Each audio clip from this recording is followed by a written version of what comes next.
Alay tun tum chu Pu Rozama bol pui vi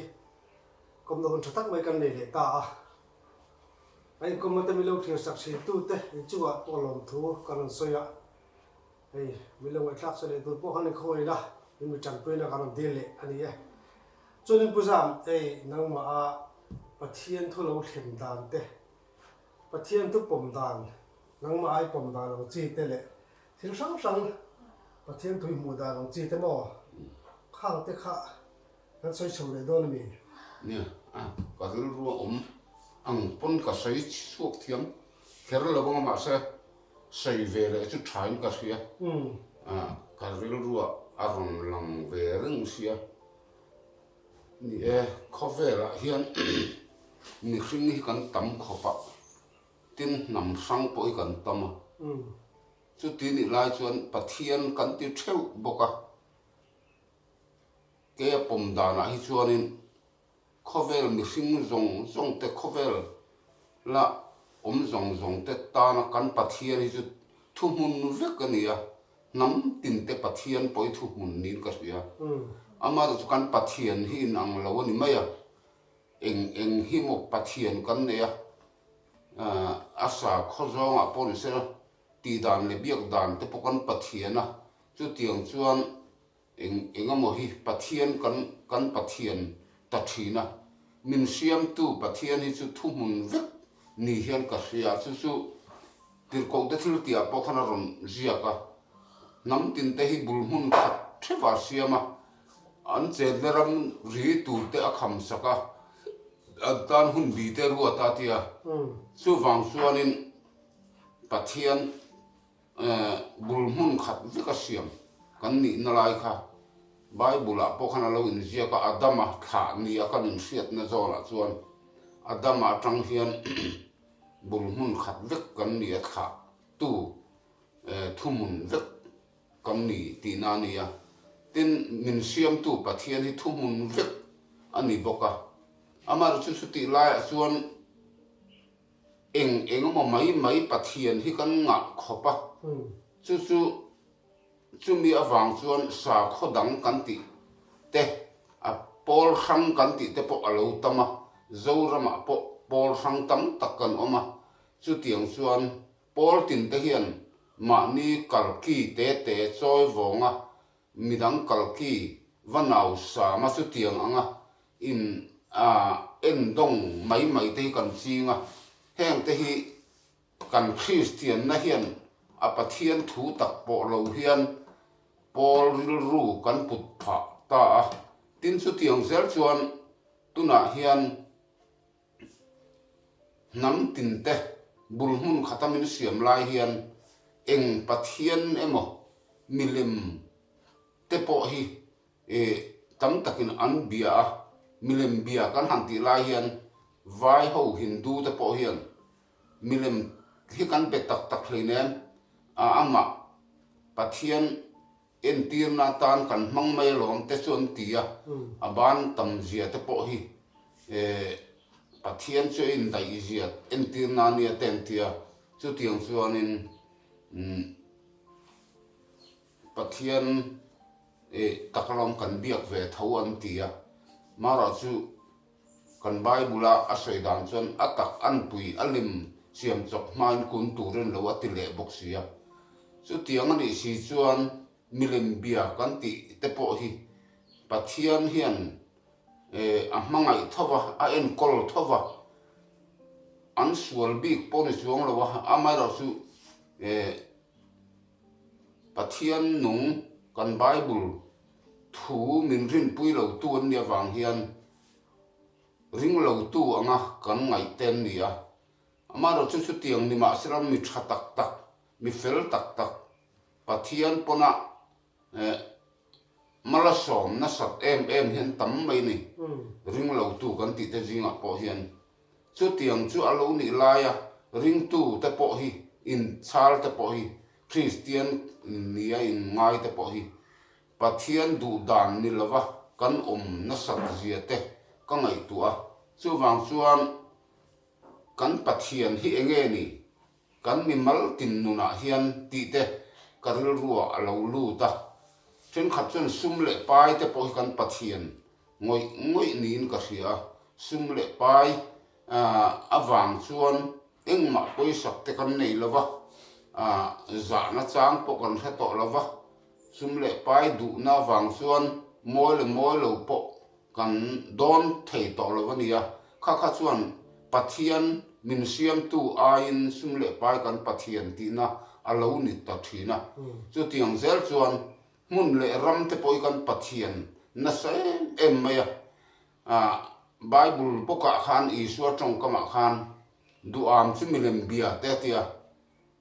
kan duam lutuk zia te ka ngai tua hian milem bia Pathian ngaya kan lo ni reng om mange ti te hi ka ngai tua na oma mun le ram te hi kan duam em maya du to kan nei mang lova ram mual dung zong kan hawa kan sarkar la hian a dik tak chuan dan le dun hi aleko silova mi in kata an lo tia an lo hau si chuan vachu pui hi alo nuam to silova khopuya te chuan dan a om deuh po ni thea revenue lama te po nima srangin thingtlang a chuan om zia hian nei mang lo reng maya tu te mo pam ham le adu am din sam na hian ni top maya mun le rama te po hian chu tiang ang Christian chu kan ni silai hian Pathian kan hang ti hian kan van Pathian hi chu enga ma he kan ngai la ba ke ma ni hlok na tur ngot mai le ma ni ro pui na tur le moi na tur ngot thi kan lo khir na sal tu khian ka he thina chu wang chuanin heng ang hi han sei ka du na chana oma tuna hianin Pathian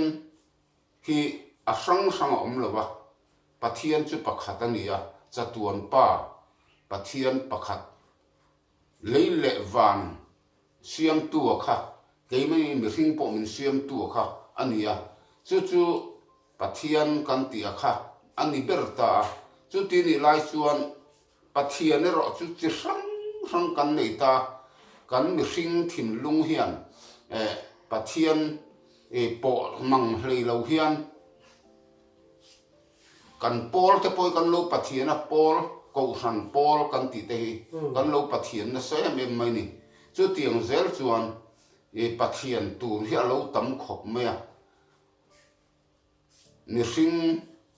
ma ni ma sial na khat kan ni na la ya duam takin thil kan lo ti hian Pathian chuan milem bia min lo ti mai tho sia kenin milem bia kanin ngai lo lai hian ani na taka chuan fel kanin ti reng lai hian thinlung en tu ma a chuan milem bia ni na te tual that ni na te uire ni na te Isua ina mi hring thinlung an non eksei na kha chuan mei chia ngai mil chu uire te tia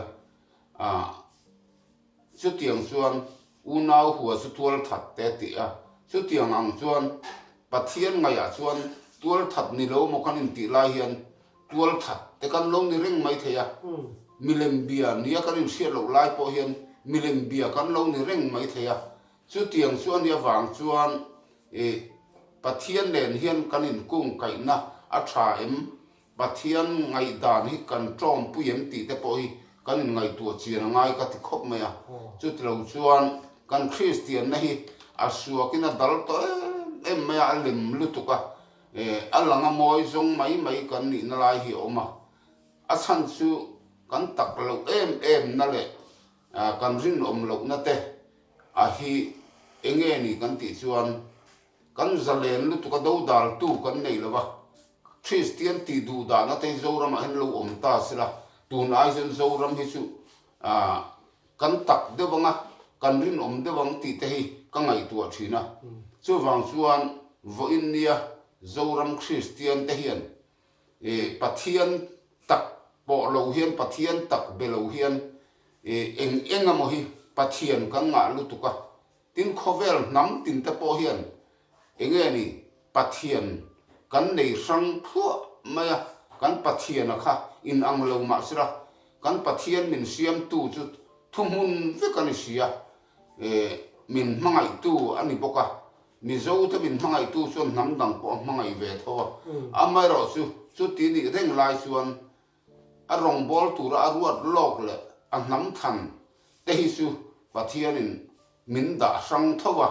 chu ti ni lai chuan a rong bol tu ra min du na chan na po kha nam tin te Pathian lam min hoitir tu ra Pathian ruat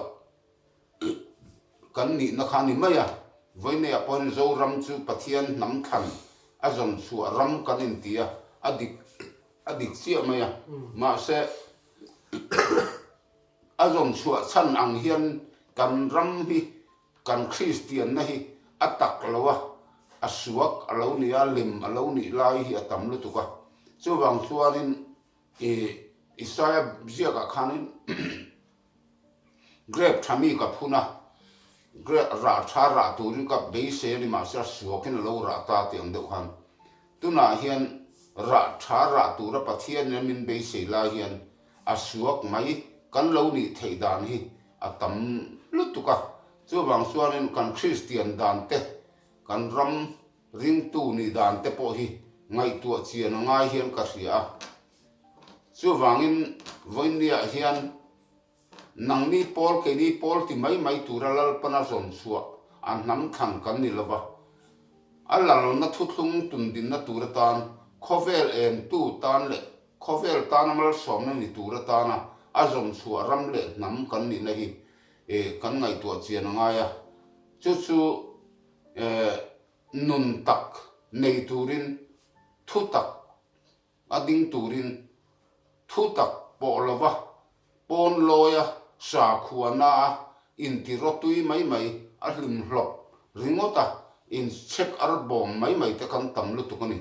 chu wang chuan he kan ram Christian na po hi a hun thua chon zirtir tu ni tom tak a o bia chang in ngai tiang deuh khan a bula chang that le te po hi angai ni hi a katirul ruwa chu wang chuan helaya kan soidu em chu Paul kan Pathian na sak zia le sum le pai kan Pathian na sak zia te enga mo kan Pathian tam zia te Pathian tak kan Pathian phak lo zia te ka ngai tua Pathian ai chuan enga mo hi kan lo ngai hu zo ka kan lo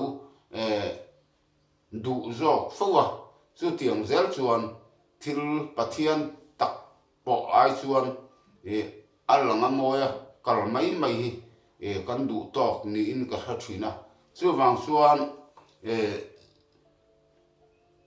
tir ko te thil tia seng khan nam tin te bul mun khat vekin siama an chen na ram ri te kham saka an tan hun bi te ruata tiang khan kan tana hun bi ruat te kan siat theinan chuan eng nam nge kan ni po kan in siat chu ngaya chu wangin pa khovel nam tam tak zinga hian an nam khan Israel ni hi alo hlue mem tam tak chon a hlut nan sa chuang lawani an nam khan Israel te a hian Pathianin khovel hi op atuma alal na thutlung tum din atuma chuta chuan amal lal na le thu nei na kenga khovela hian rongbol tur le rorel turin a rorel na te rorel ve turatan an nam khan Israel te a khanin Pathianin thil aruat lo ania chuan a Pathian thu Bible ami boka khan van pum puin hwe ram te ro puina chu mi thiang hlim ta khuda penga opram zong na thun oyang anong bol du lo ram le nam chu ti bora lang ti ziak te po lo omani chu wangin arong bol du lo ram le nam han ti hian voinia han zo ram te po hi Pathian rong kan bol na sakho me ma se Pathian rong bol a min siar ngem o ka ti thina ni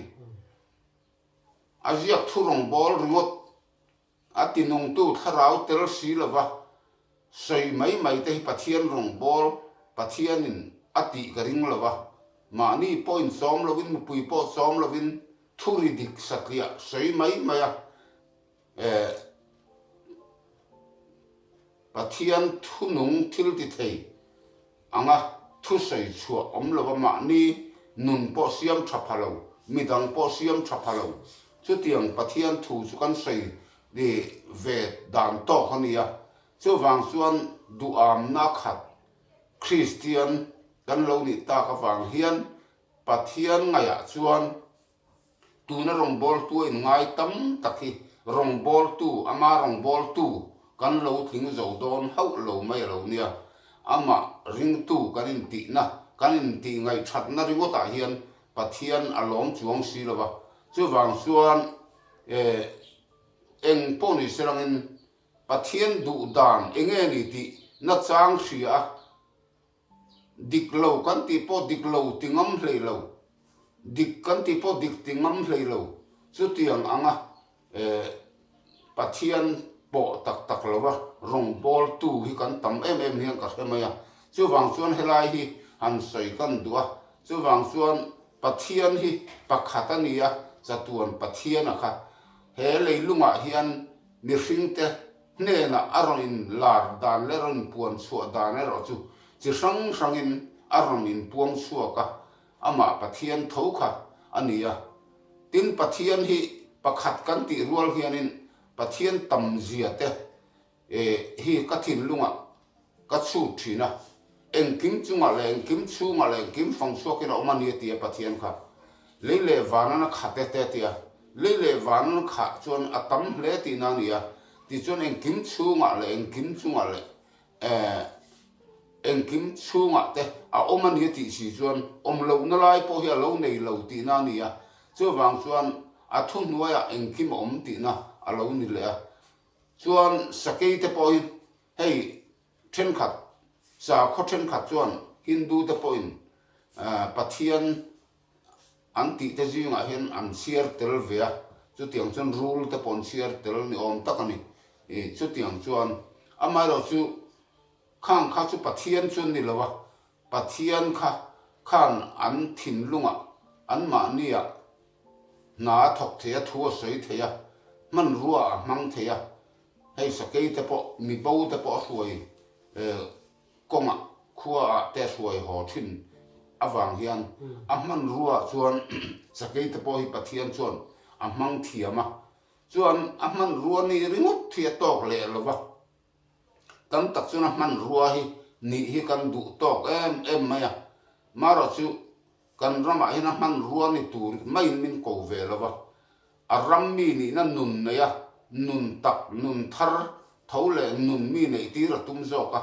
chu ahman ruari ngotai in tilom to lo turin zoram mi puite hi lalpan min du ani chu wang chuan kan Pathian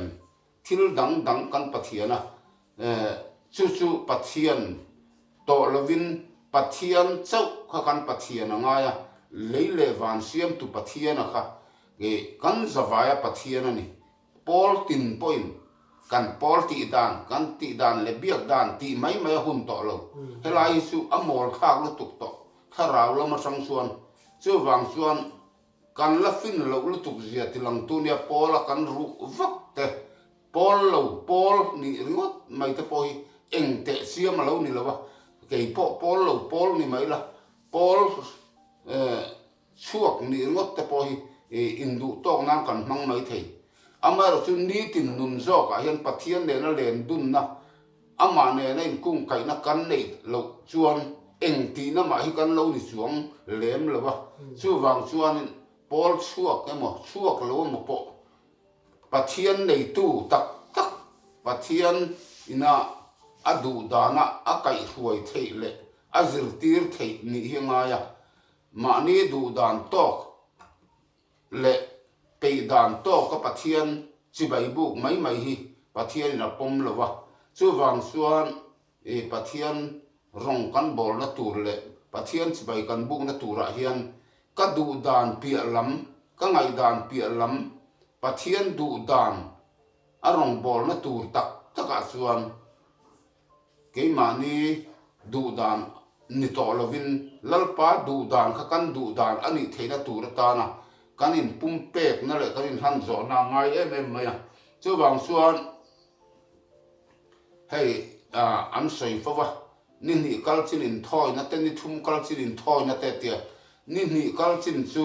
ma ni du dan tok in thoi na ni maya mi ngai thiam tok in thoi na te ni thum kal chin hi chu ma ni du dan pi lam mi ngai dan pi lam Pathian du dan in thoi na tak in pumpek na in hlan zo na nun chan ngam na kha Pathian du dan ni thum kal chin in thoi na alo ni to zo ka adik tak chuan ma ni moi na le ro pui na kha le mai mai Pathian rong bol kan ti te hi he khovel Christian sa khua polisla Hindu sa khua polisla mi sing riat thiam le ngai thiam tok lek zonga chu tiang ang rong bol chu Pathian na pom lovani ti te kha sei ngai ka sia chu wang chuan Pathian du dan in thoi na kan nei the na tur tan chuan chu ta tang chuan Pathian thil ti the na lo lang don chawa hetia kan nu le kan pa te Christian an lo nia Christian ni chho ve ngot kharawa pian thana tak po nei lo kharau kai huina zirtina koi khat po chang lo chunga Christian kan in char te om zia nei lova Christian ti om zia chu Christian hung zui tu ti na nia kharau kai huina zirtina chang mi lo kha Christian ani theilo ni Christian lem ani talang Christian poni sela Christian tak ni tur chuan mani du dan pi alam mi ngai dan pi alam lalpa du dan in thoi na hlana kan in pumpek na chi hian Pathian in min hruai thei phot chuan chu Christian tak ni na tur ania hei kan rama po hianin ani na taka chuan ko ran kan ti te po hi a ro pui to khop maya bung mai na pastor tele upa te po anin ngai hlu khop me pui thiam ni taka tenin ngaya beram pu ni taka tenin ngaya pui thiam Krista nei si lova upa ni awanga pui thiam anga in ngai ngotte tin pastor ni awanga pui thiam mo in tin ngotte chu tiang chuan Krista kan pui thiam kan nei angaya chu kharau zara chuan pui thiam ni na te kan lo chang ve a chu wangson beram pu ni na te kan lo chang ve a beram pu Yeshua Krista kharau thiang him zara chau khan beram pu ni na le pui thiam ni na kan chang ve ni la ya engamo an khan awanga upa ten khan awanga in ngai pui thiam ve viu ngot te hi om zia hi nei lo ka tilu tu ka kai chuan a chan chu kan ram Christian te hi helai sa khuan na Paul in rel bol na hi hian min doi hemi Paul in rel bol ne kan Pathian hloma chu tiang ang chuan kan kal no ania a tak taka chuan ka soyang khan he Christian na hi do dal le ti du da na nuaya hun ta ila chu ta chuan kan Christian na poi atak deuh tura chu ka ngaya chu ti lo chuan vo ina kan Christian dan ringot thi chuan in Pathian hian ama nu zui tua min ngai hin ka ring thei lo ni chu wang chuan in nam sang point Pathian an nei an Pathian kha Pathian tak po bia an om thei amaro chu Pathian tak belova ma ni siam chok dan le dun kan Pathian na sak zia te hi henga te po hian Pathian hi kan lo la be phal tak lo Pathian rong hi kan lo la bol pha tak lo ni te hian ka thina chu wang chuan kharavin ke ma nia a tho ziang zela kan che chua na hi Pathian rong bol na dik tak nin ka ria mani Paul in rel bol na anga kan ti khep awanga Pathian ngaya felta le klingta le thiang lim tariawa kan in ngai thina ma srang Pathian du dan enge ni ti po ngai tua ngam lo ngai tua du lo kan tam em mani hlok na tu ra tan chuan thu dik po sei du lo sei ngam lo mani heu na tu ra tan phei chuan in engma tuar le chan ngam chuang si lo chu tiang ang mai Christian chu kan ni hlom wang hian Pathian thu tak kan la po lo na sario hian ka ria chu wang chuan Pathian chu kan zawai Pathian ani theu lai hian kan Pathian hi ai nang lo kan lu tuka chu kan Pathian ai nang lo Pathian dik tak hi kan lo be pha hau lo maya kan lo be ngam lo ka ti dong nge ni chu kan lo be ngai lo thina ni chu wangin Paul te kan lo Pathian em maya heng te sei ri vele kan du dewa chu wang nam tin te ta na Pathian chu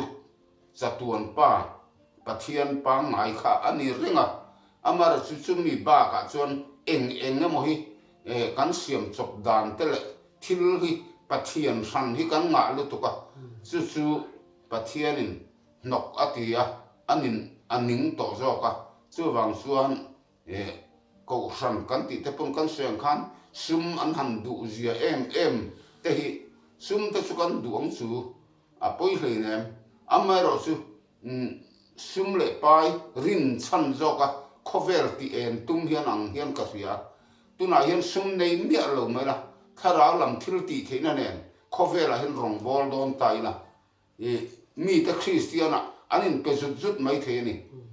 a chang chu Peter te hopun tang ka le rang kha sak kan nei lawa nya Isua nazari Isua men ke kal ron ti khan ke nan kal maya khatiang te kha ni ve ta hlomi la sum le pai nei lo mai la khovel hi kan ti eng the ni chu ti ani la sum le pai rin chan Pathian ka ring ti sia Pathian a sum ring zo kan ang riu he ka ria Christian ho ko san kan in ti lai hian chu wang chuan heng te a po hian thil hi kan chu chiang du lawa kan chu chiang ngam lawa Pathian ngaya Christian kan klingangem ama bia kan klingangem Pathian nung kan betak takem ti te po hi aria amoya mai hian Pathian hi kan lam ri a ang riu hian ka hmaya chu wang chuan voinia hian ka chu dana chuan khovel zong mi hring te min siam tu kan Pathian hi thumun vekani amaro chu kan Pathian hi alo in ang lo na sa ema le van siam tu Pathian hi chu kan lo bo mang lo ni te hian ka sia Christian Ringtu in ti meu po hi ani na taka chuan Pathian hi kan lo la po lo na sa riu hian ka thina chu wang chuan mi nga moi zong mai Christian Pathian du dan enge ni ti po ngai tu phalo chu tiang ang Christian te tin ram huai tu te poni tho mai khotlang huai tu te poni tho mai diklau dewa thil ti a poi ti mi lo Pathian ruat kan ni a Pathian in malmin soma ti ve tho si ro rel na an lo chan na kan lo chan ta kha chuan Pathian ruat ni eng ang po ni la Pathian du dan ro kan rel don lo chuan Pathian thin tirin tu mai kan ni the ni chu wangin Pathian ruat kan lo ni phei chuan a du dana ro rel na kan chan angaya du am na le mani masial na le midang te chan ai po chu sak du khatiang khotlang ro rel tu te le ram ro rel tu te po hi kan tam lu tu kani tin ka ve tak phei chu pakhat chu kan rama hian officer lian ho tun nu ai chen le de tu ra chu kan ngaya tun ma a officer lian ho han ei ruk na sat zia te hi hria in ka in hria chu tiang chuan officer lian te le contractor te kan kong thatur mang tha thei lo in sak te tha tak tur thà lì lo wa min chua sak mai thin tu te heng te po hi ka thin lung hian a huwa ka thin lung min te hre oma chu wang chuan heng kan ram officer lian te le contractor athil ti thei ho reng hian dik na ai chuan dik lo dewa hlok na hi an deuh zel nin ka ria tun hunai chuan hei kan sarkar hian ei ru ti bo ten tia an ti bo vek tak chia lo po ni sela zia om deuh chuan kan ria a leilunga phei chuan in India ei ru lo ber pahnih na kan ni an tia chung te po chu tak te po lo ni ta venga chu ti chung chuan khoilai amo chuan ei ru du kha chun la tho ani ti hi angai ruat the ani chu wang chuan kan nam kan ram te po hi kan Christian dan hi adalina suak lu tuka hei hian min timang anga min ti hre oma chu wangin ringtu kan ni na hian Pathian po hleilawa manin hai vur ringot tum Christian howi Pathianin ama Pathian belo anga hian angain karinga chu wang chuan ani na taka chuan zosuwa huna po khanin zosuwa khan keile ka chu chuan lalpa ro ni kan bol don le ti khan midang po khan keni po kan bol ve ang ti ngota zosuwa kha chuan bol ve thei lawang ati mai hialani chu wang chuan lalpa rong bol tu tak hi chuan ma ni san ai po changam khopa kan nun hi akalangaya lusinga du amna nasal tukte hi Pathian thua kan mong khan isua trong kama ngai khan du am chu milem bia te ti mai sia milem belo mo inti lai milem bia kan lo ni the reng sia wang hian voina hian zoram Christian te kan ngai tu har akum tak zetin ka sia chu ti lo chuan a chan dam na thuti ma reng si in tling lowin lo mial dang e tiang khan Pathian khongai na wang chan dam na chu kan phur em vek mai a thon na thiam cham tir ti lai vela chuan amar chu a khongai ya wang chan dam te kha eng tia turing ya chan dam kan ti chuan a du dan na tura chan dam te kan nia a du dan ngai poimo to mia lo Pathian du dan aya mani du dan dana khosak tum zoram Christian te hi kanin ngai tu chiana Pathian kan bia leile van lalpa ani na hian chu kan zawai kan Pathian in tro mania adu dan hi kan thachiang mo ka ti thina Pathian du dan ai chon kan pol du dan emo kamimal du dan emo hi kan choi wonga kan tung ding jok fowa chu tiang ang Christian te kan ni awang hian kan ram le nama hian Pathian thil tum aneya kan la siat ngai lo poniang khovel tura tan le khovel tan mal som na ni tura tana he nam hi asom chua kan ni awangin an nam dang Pathian kha kan Pathian tho hi ni ma sera